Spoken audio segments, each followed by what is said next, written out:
Hello everyone, and welcome to Module 16, Scaling Strategies and Rules. My name is Chase Chappell, and we are going to be covering today the strategy for scaling winners during the testing phase, the 10 to 20% rule for scaling after $50 daily, how to scale without increasing your ad spend, micro budget shifting strategy, and the horizontal scaling strategy and method. In our roadmap, we are currently in scaling strategies. And for the scaling strategy, if you're in the testing phase, here are some of the rules to follow. When scaling during the testing phase, we found that a 2x ad spend on initial top winning ad sets within the first 7 days has shown to increase performance and accelerate/reinforce positive results. If an ad set has 1 to 2 purchases, the ROAS is above break even, and daily spend is below $50, then you're going to double your ad spend on that ad set one time.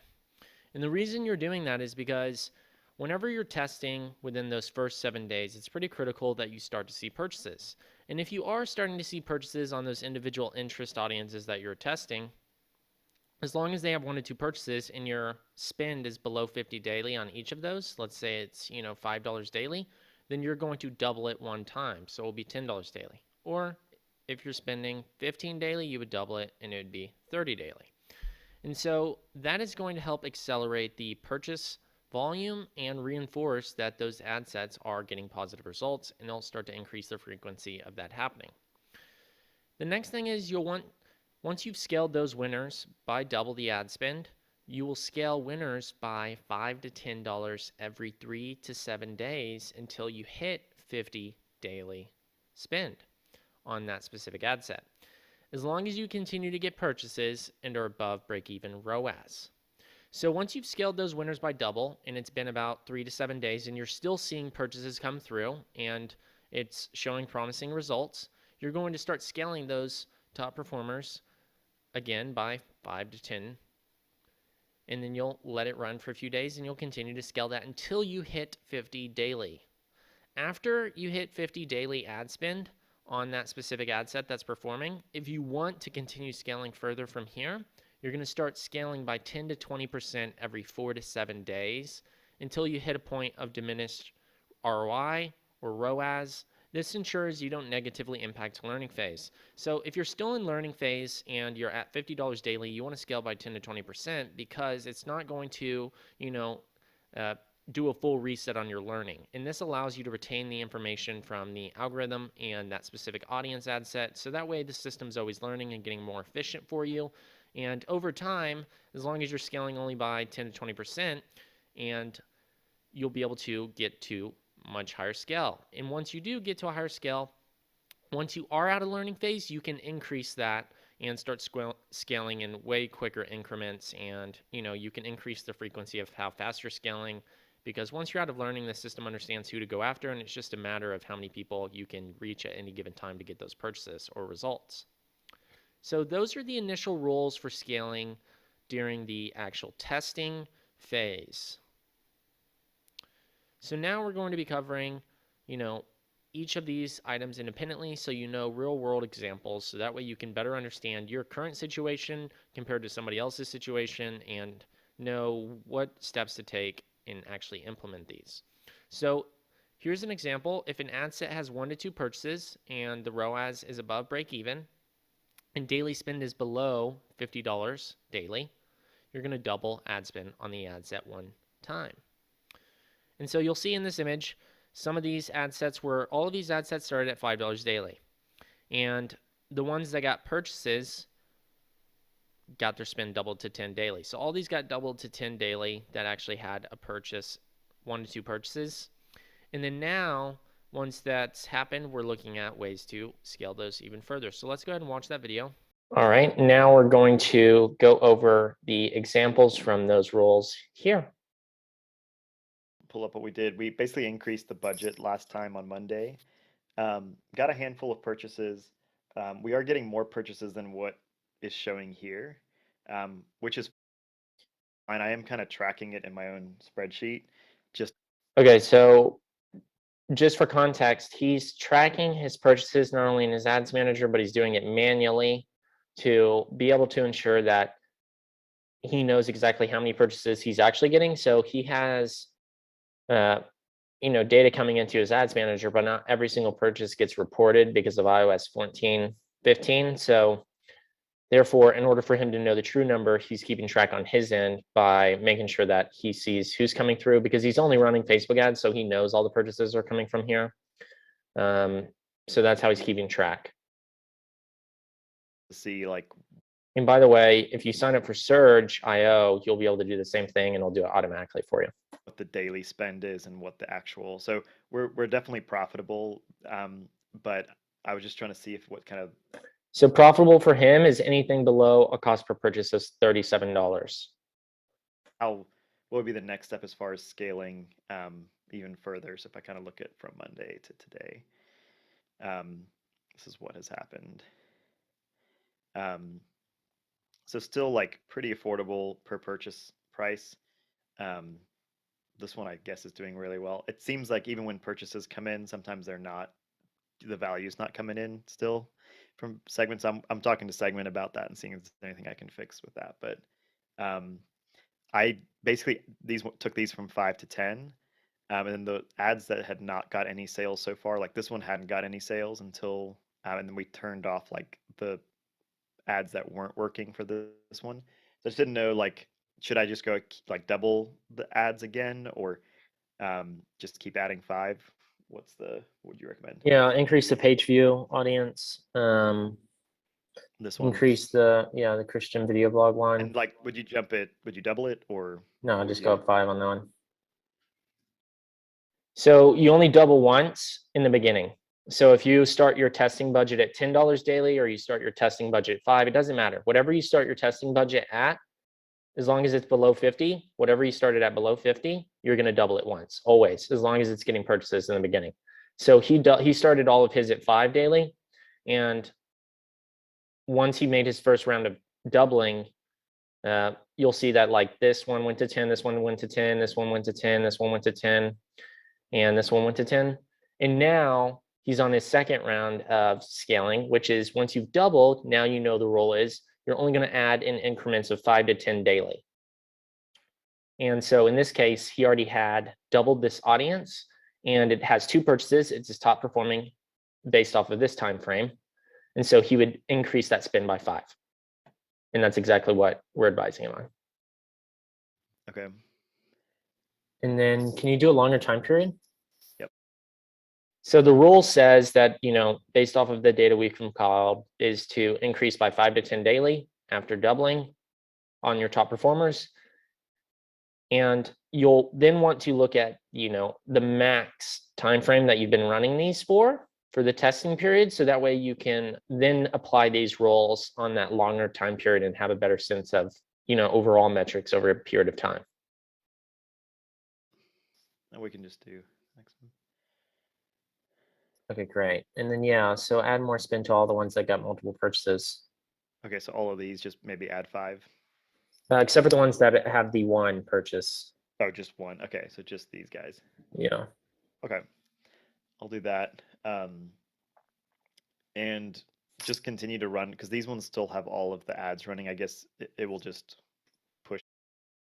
So now that he has a spread of purchases where he has some that are getting 8 purchases, some getting 4, a bulk of them 2, and then a few that are at 1, he's only going to scale the ones that are now actually performing consistently with getting more purchases. So anything with the 2 and above in terms of purchases, he's just going to start scaling by 5 to 10 daily every 4 to 7 days until he hits 50 daily. Traffic to the ones that are working. If I jump over to the ads, like there's really like this recap video of the events, which was very surprising that that's the thing that's like the top 3 that's causing sales. Would you like duplicate this and like do any variations of this one, or would you say No, Leave it alone. So the reason why he wouldn't try to find more variations of that winner is because it's too soon. There's not enough purchase volume. If anything, he's going to need more than 30 purchases on that ad to really have any conclusions to draw from. It's an early sign that it's a winner. But right now, the main thing is being able to get his cost per purchase at a steady number and then his ROAS at a steady rate before developing any further variations. This ensures that you move at an accelerated rate through testing and you get to a point to where things are much more consistent before you decide to make any tweaks. If you're making tweaks during testing and you're switching around creatives and redoing your copy, all while having just launched your ads and creatives, you're essentially, destructing the process and making it very inconsistent because there's a lot of factors now at play and there's just too much going on. So you need to really just focus on keeping everything moving at a steady pace so that way you can get it to a point to where you know what your metrics are before, tweaking the actual copy, creatives, and so forth. For now. Okay. Yeah, just leave that, keep running. Okay. You still don't have a ton of data yet, just based off of this, because there's still a lot of potential winners here. Yeah. So yeah, really you're just scaling what's working right now. Go to the, go to rank it by purchases here, and then go to the top one. Yep. Seems like this Christian video and YouTube one are producing. But click on that one at the top. Yeah. Let's go inside and see what ads are in there. Let's see. So it's the same. They're all got the same 6. Yeah, but I want to see here. Yeah, X out and then go to the ad level since you selected it. Perfect, perfect, perfect. You're already there. Great. So what you could do here is turn off that ad. Now does that spend? So if you remember from the optimization modules, one of the first steps to take is optimizing by turning off ads that are underperforming, and that's a form of scaling as well. So if you turn off ads that are getting spend and not getting results, you'll see here this ad specifically has 8 website purchases at a $9 cost per purchase, which is great for him because anything, below $37 cost per purchase is profitable. So, that's a really good profit right there. But not only that, but out of this here, he has one audience or one ad at $21 and no results. I mean, that's essentially 2 purchases on that other ad. So if he gets rid of that ad and another one, you can essentially free up 3 additional purchases from this audience. Yep. Turn that one off. Yep. And then turn off the one at the bottom. Okay. Gotcha. So what you'll do is like on your top 3 best ad sets, just go ahead and filter out a few more ads. Okay. Just whatever the other, like maybe 2 that aren't working. Exactly. With high spend. Gotcha. If you remember from our previous modules, I highly recommend watching it. It goes over the exact strategy for what we're covering here about optimizing on the ad level, because that's a form of scaling as well. Yeah, where there's high spend. So same thing here. Yep, 16. So this guy, yeah. And the others are pretty low. Look at that. That's 16 amount spent, 0 purchases. That other ad he has is at $5 per purchase. Literally turning off that ad right there unlocks an additional 3 purchases for him on a regular basis again. So we just got an additional 6 recurring purchases out of these audiences just by turning off 2 of those ads. Pretty incredible. And, we didn't even have to increase spend. It's going to scale automatically because that budget's going to shift into the ones that are working, increasing purchases, getting him a lot more sales without having to really do anything about the budget. Okay, I got you. That makes sense. That's going to increase your purchases by a lot. Nice. Okay, I'll do that and just keep adding more. Like I said, because we're not losing money, I'm happy just to keep scaling so we can get better data. Yeah, slowly increase it with the 5 across the board. So we saw, in those examples that if an ad set has 1 to 2 purchases, the ROAS is above break even, daily spend is below 50, you'll double it on the performing ad set 1 time. And then you'll scale, those winners by $5 to $10 every 3 to 7 days until you hit 50 daily, as long as you continue to get purchases and are above break even. So once he actually doubled that spend, he continued to get purchases. He scaled further until he's at 20, and he'll continue to scale that audience until he's at 50 daily, and then which he'll switch to a 10 to 20% scaling strategy from there. And it's important to, do this on a consistent level so that way you're constantly improving results and are able to collect data at a sustainable rate that allows the algorithm and system to learn. Now for the micro budget shifting strategy, what you're going to do is, as you saw in that video, you're going to turn off, what you'll see in the next video is you'll turn off ad sets with no results after 4 to 7 days if other ad sets are starting to get results. So if other ad sets have purchases during the testing phase, you'll turn off ad sets with no purchases and shift their budget into the top 3 performing audience. So let's go ahead and look at that. Anything to do with the campaigns that have not Turn them produced off. anything? Just turn them all off? Yep, turn them all off. Cool. And then I would go to your campaign level. Yeah, we'll turn off that other control because that one wasn't producing. Control. You can reactivate that later down the line because it'll end up working for you eventually. Okay. So turning those audiences off because they have no purchases at all of that spend now is going to allow the ROAS to increase and the cost per purchase to get better because now it's not spend going towards things that aren't working. You're saving budget, you're getting better results, and it's going to make your metrics much more clean, and your data is going to be better because now you're not sending in traffic that isn't converting. Even this one that was 40. That one can be turned off. Okay, cool. So you'll notice even the one that has one purchase, we're going to turn off because it's at 43 spend. And we notice that there's already other audiences that are getting, $10 cost per purchase with 8 purchases. So we know pretty much that this audience isn't really working right now. So we're going to turn that one off.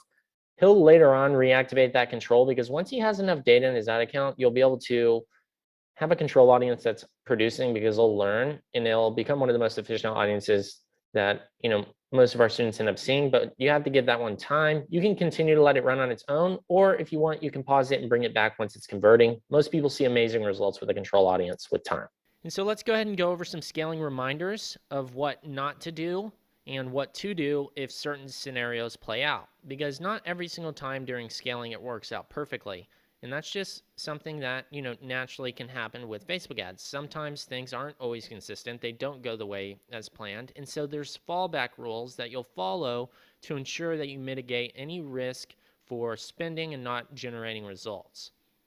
So this is the scaling reminders. And these are essentially, to hold you from going overboard on spend or to allow you to get back on track and constantly be generating results and make it to a point to where you understand what to do if something doesn't go as planned.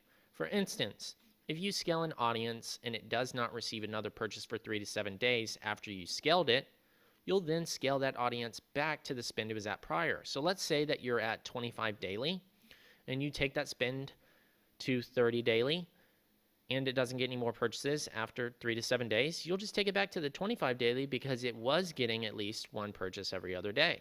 So it's better to scale back and go back to getting purchases than to scale up and not see any purchases at all. Now, if you scale back that spend to the 25 daily and it still does not perform for 48 hours, you'll turn off that audience. Now, if the audience has consistently performed and it has dropped off in performance after many weeks of running, you'll reset it by testing new ads and starting the budget at half the original scaled spend. So let's say that you've been scaling for some time now. It's been a few weeks. You have your budget, say, maybe around 150. It could be 300 daily. We have students that will go to 900 daily or $1,500 daily spend. And the results are producing, outstandingly. But then they start to notice that with scale, all of a sudden that results are dropping off in performance after many weeks. And even after scaling back their budget some, they're still seeing a decline in performance. And so one thing they can do is, tweak those creatives and audiences by testing new ads and starting the budget again on that audience that was once performing consistently. Audiences don't just magically die, but creatives do. They can reach the audience in full and become fatigued, or it can reach a portion of the audience that was most likely to purchase and they're just not, tuned into the ad because the frequency's gotten very high. So what you do is you reset it by testing new ads within that same audience because that audience has historically performed for you. So there's a good chance that it'll continue to perform for you if you test new ads within it and you actually scale back the spend. The reason you scale back spend is because now that you're putting in new ads to test, those ads might not hold at that original spend you had. So you're going to scale it back by half and let it run from there to see if it starts to convert. The other scaling reminders are if you hit a ceiling during scaling across multiple audiences. Let's say that, scaling's been going really great for you. You've consistently produced results. You've gotten to a point to where you have multiple audiences. Let's say, 3 to 5 audiences that are at scale for you, which could be 100 daily on each of them. It could be, some of them at 300. It could be, multiple at 70. Whatever's at scale to you where you have multiple, producing and you're happy with the results. If you hit a ceiling where you feel that, based off of the data, you're seeing that at a certain number, you always notice that there's a ceiling with your actual audiences. Let's say that every single time you hit 150 daily, you can't scale further than that because your results always drop off. But anytime you're at below 150 daily, you're able to consistently produce. And you notice that across multiple audiences where every single one of these audiences you've scaled up to this point act in the same way and deliver the same results after 150, it just doesn't convert. That is a creative issue. And there's multiple options you can go after this in this sense because there's a few things you can actually try. One, it could be the creative, right? So you test new creatives that can handle that further scale. It could be that you have multiple large audiences and there's no way that you've reached every single person there. There's no way you've converted all of your customers, right? If you already know that, then that essentially means you need to test new angles that will appeal to different subgroups within that audience. The other thing is it could be that your audiences have gotten to a point to where once they're at scale, they're overlapping because you have such similar audiences that are producing results that once you've actually scaled up to a certain point, you're competing within yourself and you're raising your own cost per purchase and decreasing your ROAS because of your scaling. So if you've scaled audiences and they start to all underperform, it could be that you've actually overlapped them all at scale. So what you could do is stack those audiences together and continue to run that same creative that's produced, and that will allow you to achieve much higher scale out of those audiences. The other option is to horizontally scale audiences. Horizontal scaling is done through testing additional audiences similar to your top performing. If you know what your top performing audiences are, you're just going to find audiences very similar to that one, and you're going to test lots of single interests that are similar to that, because the more audiences you deploy, the more you can spend. So these are the ways that you can get around scaling, further if you're hitting ceilings in your actual ads manager. So I hope you enjoyed this module. We covered today, the strategy for scaling winners during testing, the 10 to 20% scaling rule after 50 daily to ensure that you don't upset the learning phase. We talked about scaling without increasing spend by turning off actual ads and audiences that aren't producing results. We discussed the micro budget strategy where you shift budget away from underperforming audiences and push them into your top 3 performing audiences. We went over the horizontal scaling strategy where we discussed ways that you can increase spend if you're hitting a ceiling by testing multiple audiences that are similar to your top performers. And if you want to, get further guidance on your Facebook ads to scale, to be able to hit new, levels with your Facebook ads and understand what really makes it possible for, brands to scale to not only $1 million a year, but even upwards of $1 million a month, go ahead and, reach out to get access to our Facebook ads live Q&A group coaching calls. We do 2 sessions every single week, Monday and Wednesday at 12 p.m. Central Standard Time. And we go over on these calls how to use these same strategies we discuss in our actual, program, but how to implement them live and go through these scenarios as they come through. So I hope you enjoyed this module, and I will see you on the next one.